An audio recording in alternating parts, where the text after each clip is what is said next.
Alors, on vient représenter l'INA et ses activités, et en particulier deux activités qui sont la formation professionnelle et l'autre partie que je représente, qui est plus la vente des extraits et qui sont utilisés aussi pour les courts-métrages. Et en particulier présenter INA Media Pro, qui est vraiment la possibilité pour les réalisateurs d'avoir accès à tous les fonds numérisés de l'INA. Il faut juste savoir que c'est un rendez-vous important puisque on vient valoriser, je vous ai dit tout à l'heure, la politique qu'on met en place en Normandie en faveur du cinéma et plus particulièrement du court-métrage ici. On rencontre des producteurs, des réalisateurs qui a priori vont peut-être avoir envie de produire un projet sur notre territoire. On anime des ateliers toute l'année auprès de différentes structures, des ateliers d'animation, captation, travail d'archives, plein de choses différentes. Nous on est là en fait pour présenter un projet qui s'appelle les Studios Pop-Up,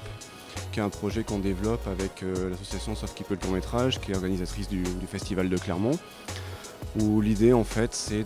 d'animer des ateliers où on se concentre vraiment sur la pratique de l'animation, où on met de côté tout le côté création de scénarios, création de maquettes, de personnages, de décors, où vraiment on se concentre sur comment on produit du mouvement, comment on travaille les accélérations, les ralentissements, et on travaille beaucoup sur le vocabulaire du cinéma aussi. Je suis le directeur d'un festival de court-métrage qui est itinérant en Corse, qui s'appelle les Numed du Film Court, les Nuits méditerranéennes du court-métrage, qui a pour but bien évidemment de promouvoir l'émergence à travers le format court. Et surtout ici, notre présence à Clermont, c'est qu'on a présenté pour la première fois un programme de réalisateurs cinéastes, donc corse, avec des courts-métrages bien sûr tournés en Corse, avec des sujets très ancrés, très identitaires, afin de préserver un peu nos racines. Et puis aussi, c'est la première fois qu'on a un stand en lien avec la collectivité de Corse qui permet aussi d'accueillir des tournages pour pouvoir tourner en Corse, pour pouvoir développer du court-métrage, du format court. Donc on est très content aussi de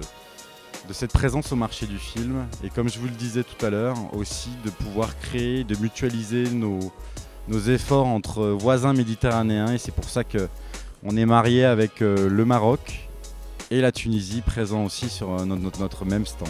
Donc à travers ces différentes interviews, on voit bien que le marché du court, qui est le plus grand marché du court au monde, avec des échanges estimés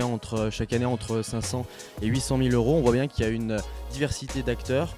Il y a des gens ils sont tous là mais pas pour les mêmes raisons. On a vu donc l'INA qui est plus sur un travail d'accompagnement. On a vu voilà, des productions voilà, qui s'engagent avec justement cette visibilité apportée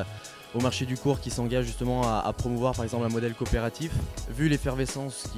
qui entoure le festival du court-métrage de Clermont-Ferrand et le marché pro, avec cette diversité d'acteurs, je pense que le court-métrage en tant qu'œuvre artistique et en tant que produit aussi a de très beaux jours devant lui.